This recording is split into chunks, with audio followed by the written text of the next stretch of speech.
Hello বন্ধুরা, সবাইকে স্বাগত। আজকে আমরা দেখব দ্য স্ট্রেঞ্জার চ্যাপ্টার 2, একটি হরর থ্রিলার সিনেমা যা প্রথম সিনেমার ঘটনাগুলো থেকে অনুপ্রাণিত।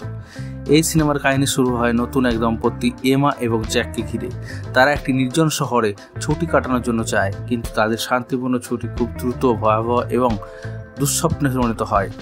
এমা ও জ্যাক একটি বিচ্ছিন্ন কেবিনে পৌঁছায়। প্রথম রাত, দরজায় রহস্যময় এক নক। যখন জ্যাক দরজা খুলতে যায়, বাইরে কেউ থাকে না, তবে এক টুকরো কাগজ। লেখা থাকে, আমরা ফিরে এসেছি। এখান থেকেই গল্পে ভয়ের দিকে মোড় নেয়।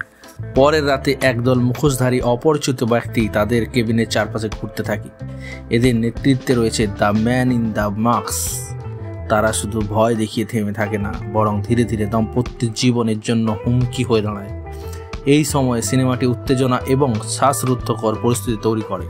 জ্যাক ও এমা নিজেদের বাঁচাতে কেবিনের মধ্যে বিভিন্ন ফাঁদ তৈরি করে, কিন্তু অপরিচিত মুখোশধারীরা তাদের প্রতিটি চাল ধাঁধার মতো ভেঙে ফেলে। একটি সাসপেন্সফুল মুহূর্তে এমা জানতে পারে এই মুখোশধারীরা তাদের আগের শিকারদের মতোই একই উদ্দেশ্যে এখানে এসেছে, মানসিক এবং শারীরিকভাবে ধ্বংস করা। গল্পের মাঝামাঝি এমা এক পুরনো ডায়েরি খুঁজে পায়, যা তার এবং জ্যাকের অতীতের সাথে এই অপরিচিতদের যোগসূত্র প্রকাশ করে। এটি স্পষ্ট হয় যে তাদের আগের জীবনের একটি ভুলের কারণে এই বিভীষিকাময় রাত তাদের জন্য অপেক্ষা করছিল। শেষ দিকে এমা এবং জ্যাক একটি গোপন ভূগর্ভস্থ সুড়ঙ্গে পালানোর চেষ্টা করে, কিন্তু মুখোশধারীরা তাদের ঘিরে ফেলে। উত্তেজনাপূর্ণ এবং রক্তমাখা দৃশ্যে জ্যাক নিজেকে বলি দিয়ে এমাকে পালানোর সুযোগ দেয়।